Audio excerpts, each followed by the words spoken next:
Books books लिए ना सब?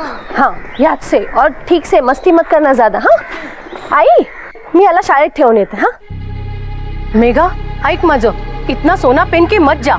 आजकल ना फटफटी वाले चोरों की टोली घूम रही है. अरे कल ही मेरे सहेली का मंगलसूत्र खींच के लेके गई थे. अगर आई ऐसा कुछ नहीं होता, और 10 मिनट में तो वापस आ रही हूँ मैं. चलो आती हूँ. चल चल चल श्रेष्ठ. अरे तो हिस्ट्री टीचर ने होमवर्क दिया था वो किया? अरे हाँ वो प्रोजेक्ट डिटेल्स ली तुमने टीचर से?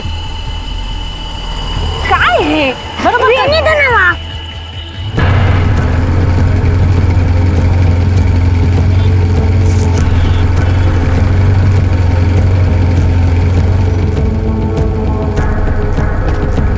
तुम होमवर्क क्यों नहीं करते हो? कितनी बार कहा मेरे साथ बैठो. कर दूंगा. हाँ ठीक है. अरे अरे छोड़ो छोड़. अरे मम्मी मम्मी उठो ना प्लीज. मम्मी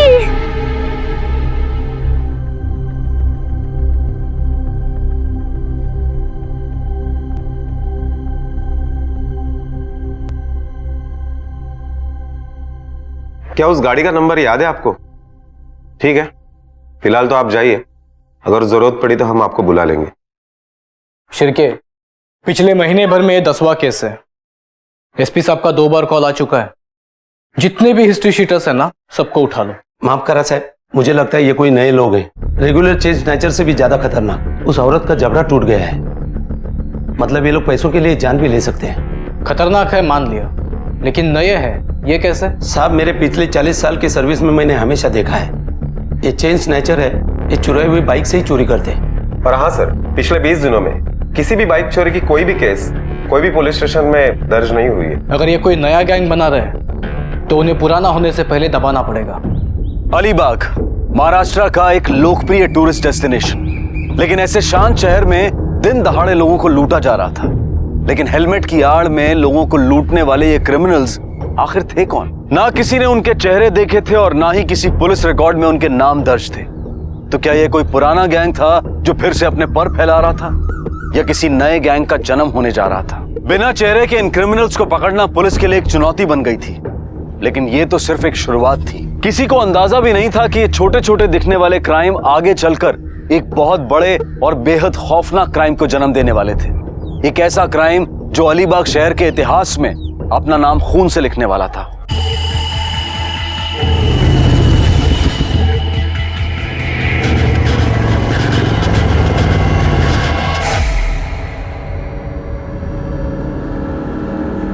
अरे लेना है क्या है? एक काम करते हैं, चाय मंगा लेते हैं. दादा 3 चाय भेज देना. रघु तेरा 1500 बाकी है, ध्यान में है ना? अरे अंकल ऐसा क्या करते हैं, अगले महीने सारी उधारी चुका दूंगा, प्रॉमिस. अंकल आपके बेटे के दोस्त होने का कुछ तो कंसेशन मिलना चाहिए ना हमें. ओए सागर. अरे कहाँ है यार तू? बस यही हूँ, कुछ जुगाड़ में लगा पड़ा हूँ. अरे यार हमने सुना तू कुछ नया बिजनेस चालू कर रहा है. हाँ लेकिन बाबा ने बात माननी चाहिए ना. चाय पानी हुआ? हाँ तब. हाँ. बाबा 2 मिनट बात करनी थी. राजू जरा संभाल यहाँ. अरे बाळा, अपने 7 पिढियों में किसी ने काय म्हणलं तू ते एनिमेशन. हाँ वही, अपने खानदान में किसी ने नहीं किया. इतना पढ़कर तू कार्टून फिल्म बनाएगा? बाबा तसा नहीं है, सिर्फ 2 लाख चाहिए. वो मुझे कुछ नहीं सुनना. इतना बड़ा धंधा है अपना, वो संभालना. बाबा मला नहीं जमणार. इस हॉटेल के गल्ले पे बैठ के मैं अपनी जिंदगी खराब नहीं करना चाहता. अरे वाह, म्हणजे तुला असं म्हणायचं आहे यहाँ बैठकर मैंने मेरी जिंदगी बर्बाद की. ठीक है, फिर ये होटल बेच देता हूँ और मंदिर में भजन गा के बैठता हूँ. फिर देखता हूँ कहाँ से आता है पैसा तुम्हारे कपड़ों के लिए, गाड़ी के लिए, मोबाइल के लिए. चला कामाला लगा ना.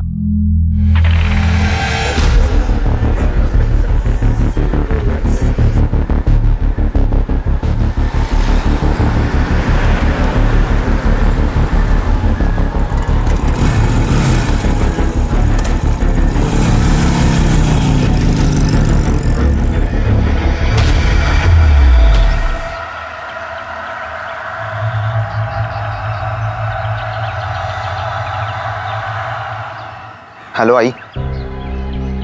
आई मुझे होटल नहीं संभालना है, मुझे एनिमेशन करना है. तू करना उनसे बात.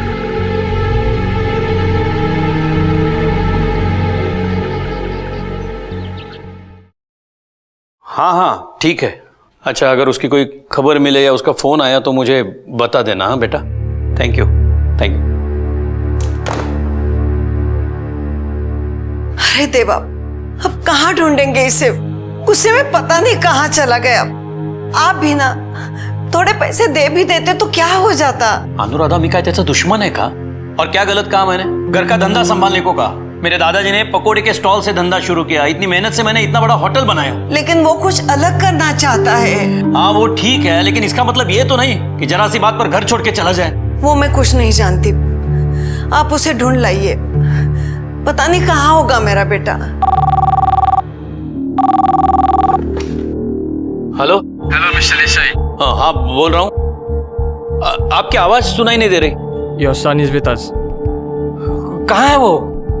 If you want to see him again and alive. देखो मैं तुम्हारे पाँव पड़ता हूँ, मेरे बेटे को कुछ मत करना please. Cool down. Not much. Only 5 lakhs. 5 lakh? ठीक है, दे देता हूँ, लेकिन मेरे बेटे को कुछ मत करना। कहाँ देने हैं पैसे? You will come to know soon. Hello hello. क्या हुआ? कौन लोग थे? कहाँ है मेरा बेटा? किसे फोन कर रहे हैं? पुलिस को। पुलिस को? हाँ। पागल हो गए आप। एक बाप हो के अपने बेटे को मरवाना चाहते हैं आप। अपने बेटे से आपको पैसा प्यारा हो गया। हाँ हाँ कहाँ आना है? अच्छा अच्छा ठीक है, मैं आऊंगा। कितने बजे? हाँ हाँ 7 बजे आऊंगा। हाँ हेलो हेलो।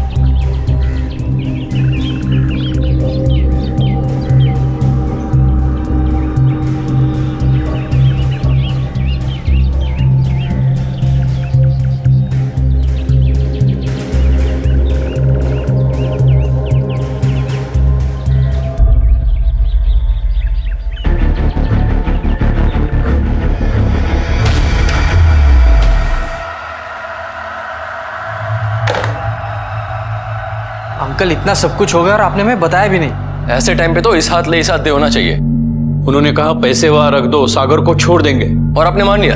रघु, मैंने हर जगह देख लिया यार, सार कहीं पे भी नहीं है। देवा, मेरे बेटे की रक्षा करना।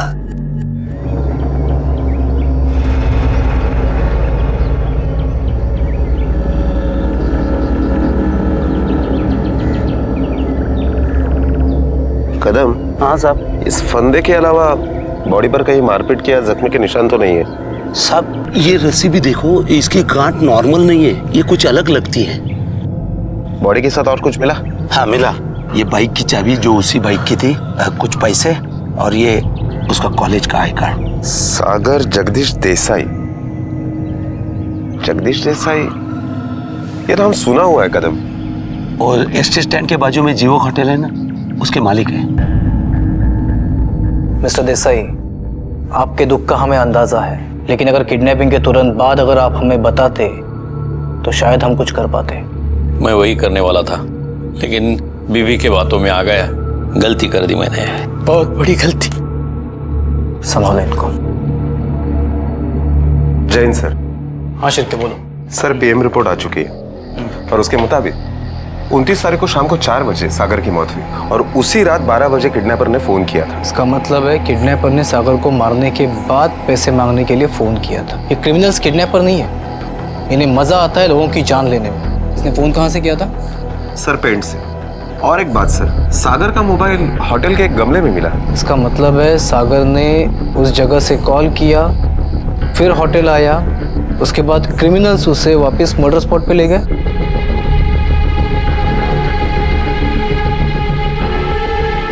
साहब ये किसी एक आदमी का काम नहीं है। हो सकता है होटल के किसी स्टाफ ने किया हो।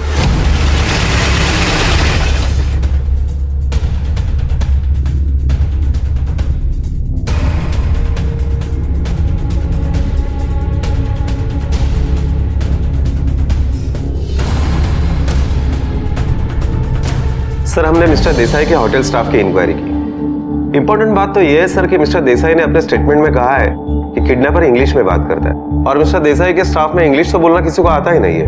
हाँ साहब, और देसाई ने यह भी कहा कि फोन पर बोलने वाले की आवाज जवान लड़के की थी। मतलब यंग भी है और पढ़े लिखे भी है। हो सकता है कॉलेज स्टूडेंट्स हो। शिरके एक काम करो, सागर के कॉलेज पे नजर रखो। अगर कोई भी लड़का जरूरत से ज्यादा खर्चा करता हुआ दिखे तो उसे फौरन उठा लो। तुला सांगते रघु, परसों मिला था मुझे सागर, यहीं पे। तब लगा भी नहीं था कि वो फिर कभी नहीं मिलेगा। हाँ, हमको भी उस दिन होटल में मिला था। शायद उसका अंकल के साथ कुछ झगड़ा हुआ था। पर जब से पता चला है ना, मुझे तो बहुत डर लगने लगा है। कहीं हमें भी किसी ने किडनैप कर लिया तो? हाँ यार, अब्बू ने तो मेरा रात में घर से निकलना बंद कर दिया है। अरे यार, हमको कोई नहीं उठाएगा। क्यों? अरे सागर को उठाया क्योंकि उसके बाप के पास पैसा है। हमारे घर वाले क्या देंगे? उल्टा बोलेंगे लेके जाओ, खाने वाला एक मुंह कम हो जाएगा।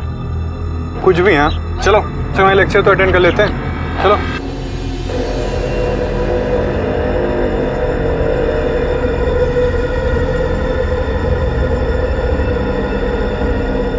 सोने के है ना, बहुत महंगे हो गए। हाय गर्ल, सोने का पानी चढ़ा है। Thank you. चल।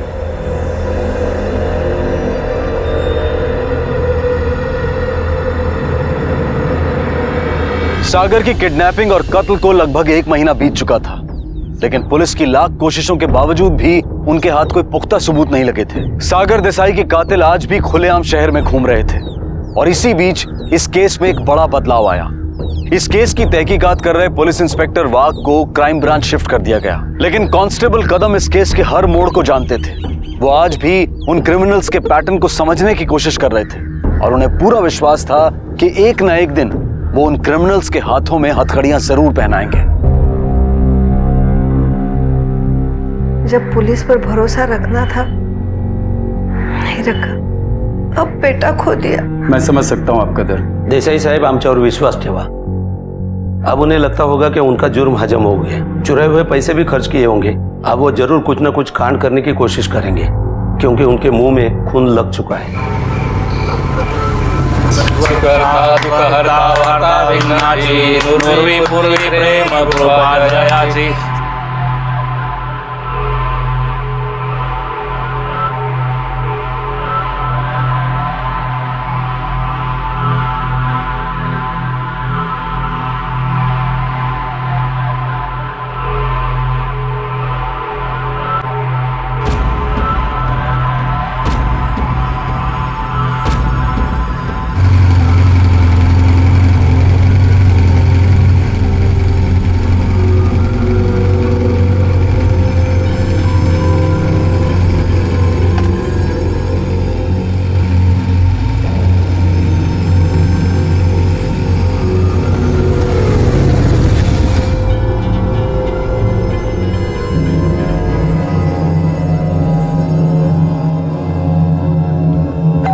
कहाँ है बुड्ढे? ऊपर है। पर तो तू जाएगा बुड्ढे? कबर्ड में। चाबी कहाँ है? तकिया के नीचे।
अरे दीदी तू कब आई? अरे रघु कुठे होतास तू? चल फ्रेश होले, मैं तुझे खाना परोसती हूँ.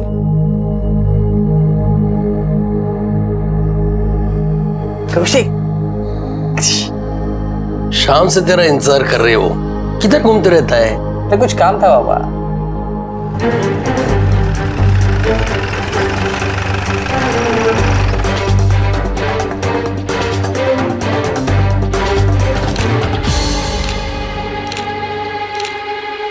सर, सबको नायलॉन की रस्सी से ही गला घोटकर मारा गया है. अरे ये तो वैसी ही गांठ है. वैसे ही मतलब? 2 महीने पहले सागर देसाई के केस में ऐसी ही गांठ थी. मतलब ये ऐसी, तभी भी नायलॉन की रोप से ही फंदा लगाया था. मतलब इस केस में भी वही क्रिमिनल्स इन्वॉल्व है? मेरे ख्याल से इसमें कोई एक जन नहीं, शायद एक से ज्यादा लोग हैं सर. पड़ोसियों ने कल रात को कुछ बाइक की आवाज सुनी थी यहाँ पर. शिरके, शहर के सभी ज्वेलर्स पर नजर रखो. अगर इतना माल लूटा गया है तो मार्केट बेचने के लिए भी जरूर आएंगे. मैंने कहा था ना साहब, खून लग चुका है इनके मुंह में. कहते हैं कि चेहरा इंसान की पहचान होता है, लेकिन ये चेहरा हमेशा सच नहीं बोलता, क्योंकि चेहरे से सिर्फ इंसान की पहचान हो सकती है, परख नहीं. ऐसे ही कुछ गुमनाम चेहरे पूरे अलीबाग शहर में मौत का तांडव रच रहे थे, और इस तांडव का शिकार बना पूरा पाटिल परिवार. पैसों के लालच में इन दरिंदों ने एक मासूम को भी नहीं बख्शा था. ये कातिल बड़े ही शातिर थे, क्योंकि पूरे परिवार को मारने के बाद भी इन्होंने क्राइम लोकेशन पर एक भी सुराग नहीं छोड़ा. अब पूरा शहर डर और दहशत के साए में जीने लगा था. पुलिस और खास तौर पर इस केस से जुड़े कांस्टेबल कदम जानते थे कि उन्हें ना सिर्फ गुनहगारों को पकड़ना है, बल्कि अलीबाग जैसे शहर में इस बढ़ती दहशत को भी खत्म करना है, और पुलिस डिपार्टमेंट पर लोगों का विश्वास कायम रखना है. शिरके, पाटिल के पार्टनर ने बताया कि क्राइम के एक दिन पहले उन्होंने 25 लाख रुपए घर पर कैश रखा था. इतना कैश घर पर क्यों रखा होगा? सर, पाटिल अलीबाग का रेती का सबसे बड़ा ठेकेदार था. जिस दिन अटैक हुआ उसके दूसरे दिन अलीबाग में रेती की नीलामी होने वाली थी, शायद इसलिए रखा होगा. साहब, ठेकेदार के घर में कैश होना कोई बड़ी बात नहीं है, लेकिन उन अटैकर्स को कैसे पता चला कि उनके घर में कैश है? सर, पाटिल के फोन के सारे कॉल डिटेल्स आ गए. उसने ज्यादा तो किसी से बात नहीं की है. एक फोन घर पे किया था और एक फोन अपने पार्टनर को. इसका मतलब वो कहीं बाहर था. कहां से कॉल किया था? सर, होटल जीवक. हाँ सर, जिस रात को हमला हुआ था उस शाम को पाटिल यहीं आया था. कोई खास वजह? वो तो बचपन से यहाँ आता था. हमारे होटल का वड़ा उसे बहुत अच्छा लगता था. अब पैसे वाला हो गया, फिर भी हफ्ते में एक चक्कर तो पक्का था उसका. उस दिन वो कुछ टेंशन में था, कुछ अनकॉमन बात.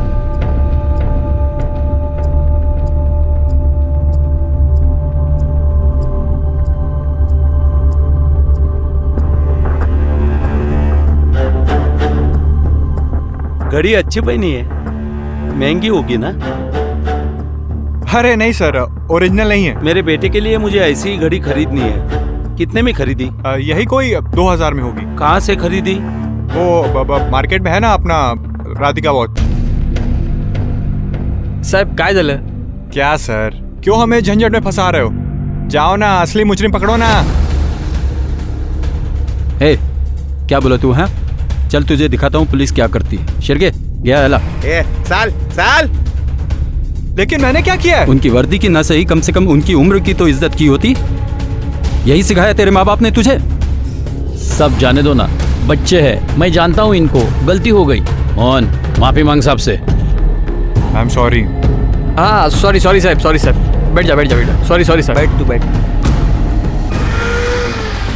कुछ भी बोलो साहब, ये लड़का मुझे कुछ कांड वाला लगता है, गड़बड़ लगता है. ऐसा क्यों लगा तुम्हें? सब इतनी महंगी घड़ी इसके हाथ में कैसे?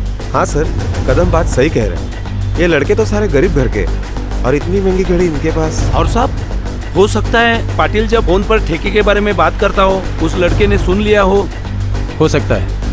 कदम, उस लड़के पर कड़ी नजर रखो. हाँ साहब. शिरके, पूरे शहर में नाकाबंदी लगा दो. कोई भी बाइकर बिना चेक हुए निकलने ना पाए. Okay sir.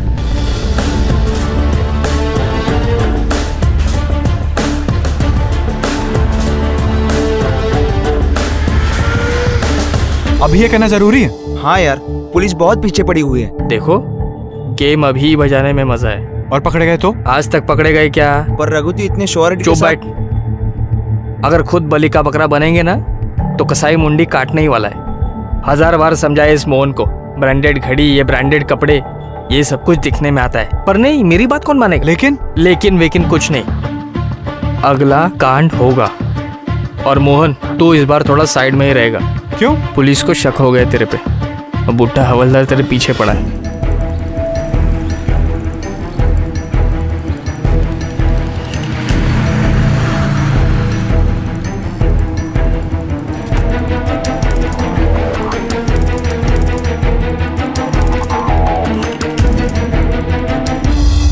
रघु, तूने सही कहा था, मैंने आज उस दूसरे रेती वाले को फॉलो किया।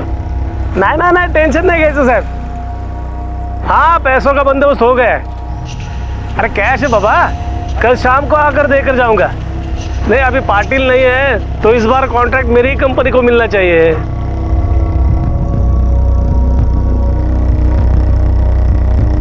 दीवारों के भी कान होते हैं, ये मुहावरा हमने बचपन से सुना है, लेकिन अक्सर भूल जाते हैं।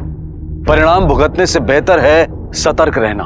कोई भी खास बात हो, चाहे वो बिजनेस की बात हो या फिर पैसों से संबंधित हो, आसपास ध्यान रखना बेहद जरूरी है।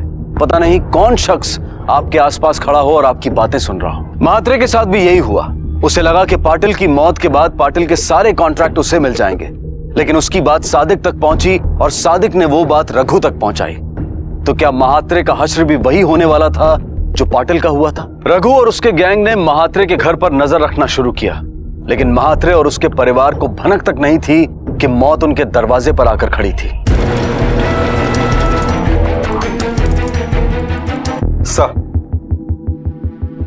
सर, उन चारों लड़कों के मोबाइल डिटेल्स तो आ गए, लेकिन सर पाटिल पर जिस वक्त हमला हुआ उस वक्त इन चारों लड़कों के मोबाइल टावर लोकेशन पाटिल के घर के आजू बाजू के नहीं थे। बाबा, हाँ, ये तो वो, अरे मोबाइल भूल गया। ध्यान किधर है तेरा? फोन नहीं चाहिए बाबा। क्यों? बोला ना नहीं चाहिए।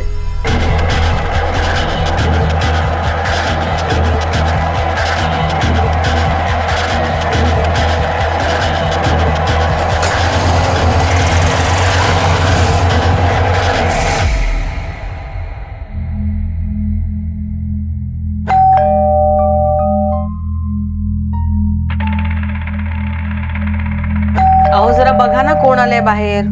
रश्मी बघ ना.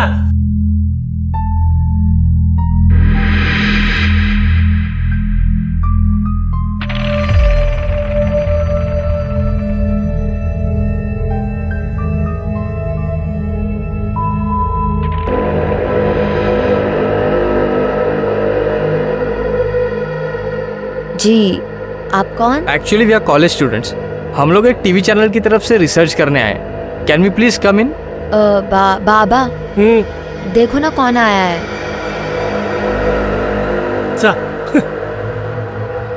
हाँ बोलो. सर एक्चुअली हम कॉलेज स्टूडेंट्स हैं, एक टीवी चैनल के लिए रिसर्च करने के लिए आए हैं. जो कुछ पूछना है जल्दी से पूछो, मुझे काम से जाना है. घर में कितने मेंबर्स हैं? 3. मैं, मेरी बीवी और मेरी बेटी. सर आप लोग टेलीविजन पे यूजुअली कौन से प्रोग्राम देखते हैं? देखो भाई, मैं तो टीवी जब इंडिया का मैच होता है तभी देखता हूँ. मेरी बीवी सीरियल देखती है शाम को और बेटी English pictures. Thanks for the information sir. Sir हम लोगों को एक बार डिश एंटीना चेक करना पड़ेगा. क्यों, कुछ तकलीफ है? वो क्या है ना सर कि हम लोग रिसर्च कंप्लीट करेंगे तो ही हमको पेमेंट मिलेगा. आओ. Thank you sir. ऊपर टेरेस पे है, लेकिन जल्दी करो. जाओ.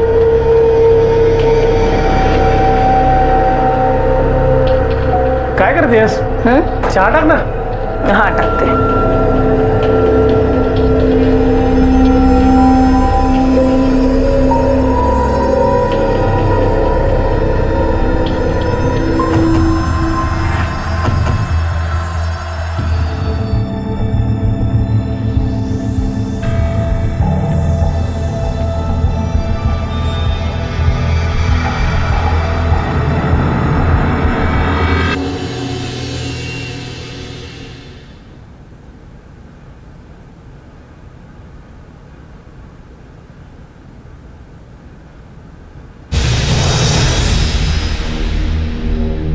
आए बाबा, आए आए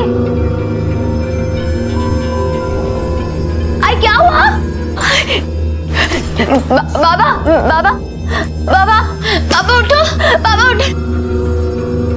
बाबा क्या किया मेरे बाबा को? उनको लंबी छुट्टी पे भेज दिया हमने। ये देखिए साहब। हाँ बरोबर, एच मॉडल। कीमत कितनी है इसकी? 15,000। कुछ दिन पहले किसी कॉलेज के लड़के ने इसी दुकान से ऐसी ही घड़ी खरीदी है। कॉलेज? हाँ, पिछले हफ्ते एक लड़का ऐसी घड़ी लेके गया था। अच्छा, पेमेंट कैसे किया? पेमेंट 1 मिनट साहब।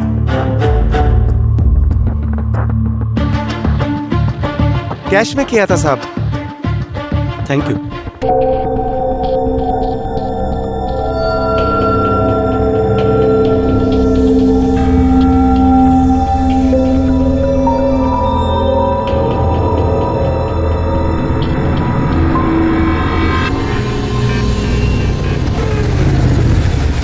यार रघु, सोना बेचने के लिए इतने दूर अहमदाबाद आने की क्या जरूरत थी? अपने अलीबाग में तो इसकी सेटिंग हो सकती थी। हाँ, लेकिन अलीबाग में तो पुलिस भी फील्डिंग लगाई होगी ना। हाँ, सही कह रहा है तू। यार इस बार काफी सामान मिल गया। हाँ?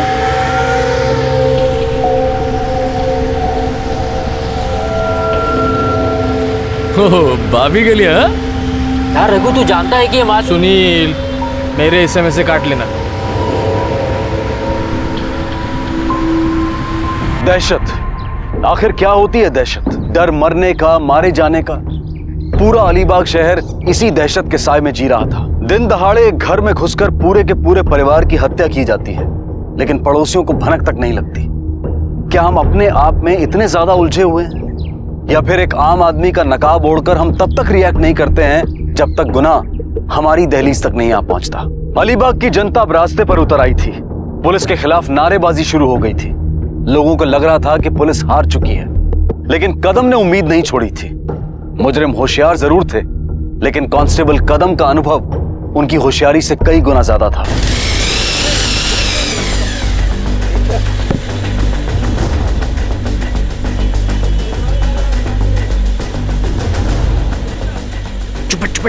चुपट। तुम लोग नॉर्मल रहो, वो बुढ़ा हवलदार इधर ही आ रहा है, मैं बात करता हूँ, ठीक है? क्यों बच्चे लोग, आज गैंग इधर किधर? कुछ नहीं साहब, ऐसा ही किसी काम से आए थे। अच्छा, चलो तुम्हारे बाइक के पेपर्स दिखाओ। क्यों? अरे क्यों, क्या दिखाने को कह रहे तो दिखाओ ना। What's the problem? चलो।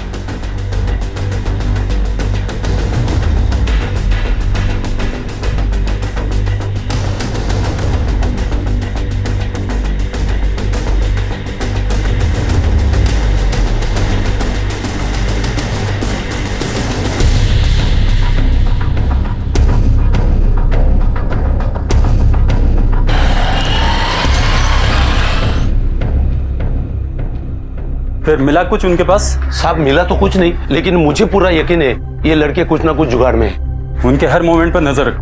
हाँ साहब।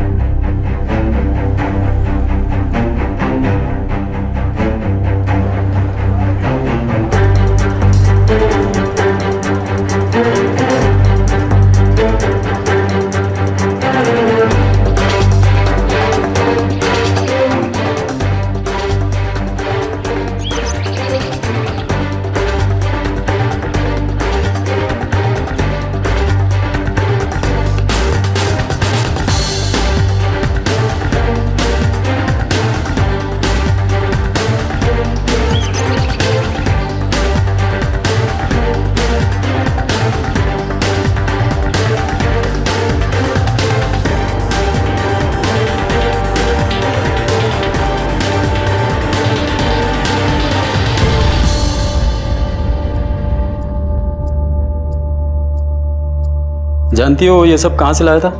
नहीं साहब। और क्या जानती हो उसके बारे में? वो किस किस से मिलता था, कहाँ जाता था? आई शपथ सांगते साहब, मुझे कुछ नहीं बताता वो।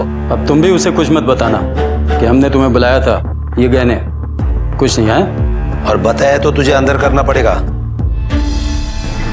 और कुछ करने की जरूरत नहीं है, बस बहुत हो गया। ए सोमिया, पागल जैसी बात मत कर। देखो भाई लोग, जो हो गया वो हो गया, पर अब मैं इसमें नहीं हूँ। क्यों? फट गई? साला फट्टू कहीं का। हाँ हूँ मैं फट्टू, हूँ फट्टू तो अरे कोई जबरदस्ती क्या? नहीं करना तो नहीं करना यार। ये तो अकेले डिसाइड नहीं कर सकता। तो तेरी परमिशन लूंगा क्या? यहाँ पर पंगा मत खड़ा करो। सुने, अपन अड्डे पे जाके बात करेंगे। ठीक है, चल।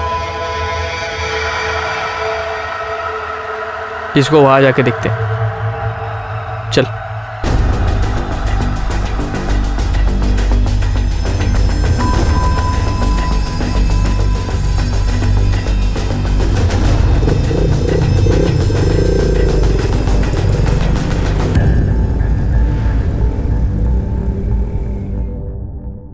हाँ सर, ये रिंग मैं पहचानता हूं, ये भाभी की है।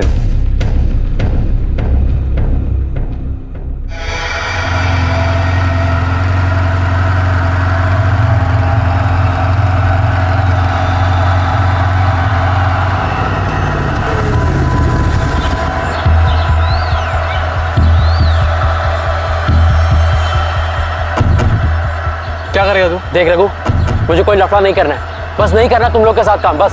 तेरा क्या भरोसा? कल पुलिस का विटनेस बन के हमको लटकाएगा तू। अगर तुम लोगों ने पंगा लिया ना तो अभी के अभी जाके पुलिस को सब बता दूंगा मैं। चल।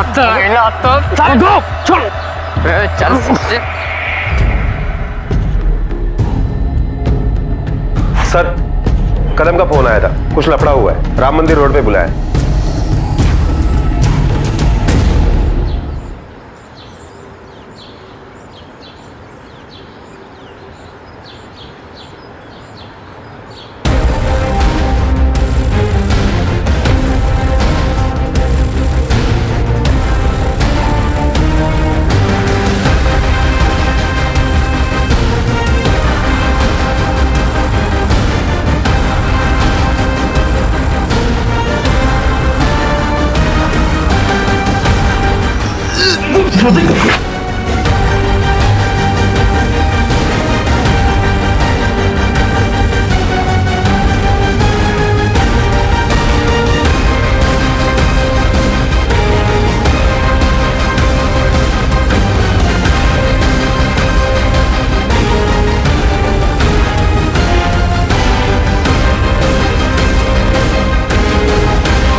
हाँ कदम, हाँ बस निकल चुके हैं हम। लेफ्ट लेके राम मंदिर है, वहां पे रुकाना।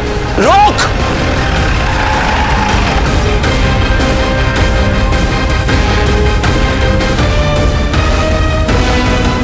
कदम, good job. Thank you sir. और एक को उठाना है सर। चलो बैठो।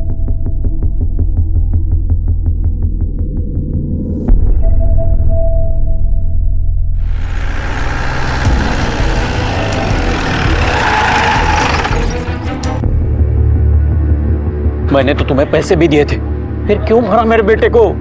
वो तो तुम्हें अपना दोस्त मानता था ना। ये तुम्हें अपना बेटा मानते थे, फिर क्यों किया ऐसे?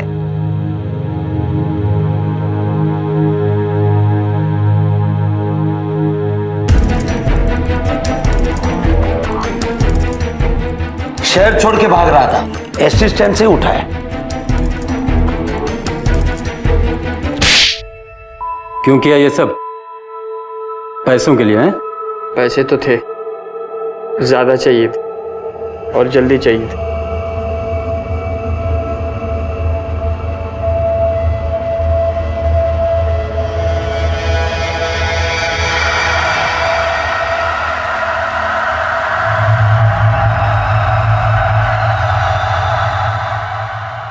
लालच बुरी बला है और बुरे का अंत बुरा ही होता है। न जाने ऐसी कितनी ही कहावतें हम बचपन से सुनते आ रहे हैं, पर हम उन्हें सुनकर भूल जाते हैं। ना तो उनका मतलब जानने की कोशिश करते हैं और ना ही उस पर अमल करते हैं। हम अक्सर दूसरे की महंगी गाड़ी देखकर मन ही मन जलते हैं, लेकिन उस गाड़ी को खरीदने के लिए उस शख्स ने कितनी मेहनत की है, इस बात को हम नजरअंदाज कर देते हैं। और यही चाहत लालच इंसान के दिमाग में जुर्म को जन्म देता है। जुर्म का रास्ता भले ही कुछ पलों के लिए खुशहाली देता है, लेकिन आगे चलकर इस रास्ते पर सिर्फ दुख और दर्द ही मिलता है, क्योंकि मुजरिम चाहे कितना भी शातिर क्यों ना हो, कानून उस तक पहुंच ही जाता है। Crime never page.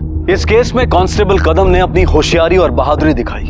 उन्होंने यह दिखा दिया कि इंसान की पहचान उसके ओहदे से नहीं बल्कि उसके काम से बनती है। आज कदम जैसे हजारों कांस्टेबल्स हमारी सुरक्षा के लिए हर पल अपनी जान जोखिम में डालते हैं।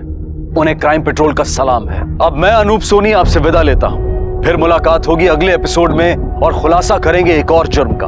तब तक अपना और अपने परिवार का ख्याल रखें और देखते रहें क्राइम पेट्रोल डायल 100। सबक एक को, सीख हम सबको। जय हिंद। क्राइम पेट्रोल के और भी दिलचस्प कहानी देखने के लिए हमारे चैनल को सब्सक्राइब करें और बेल आइकॉन दबाना न भूलें।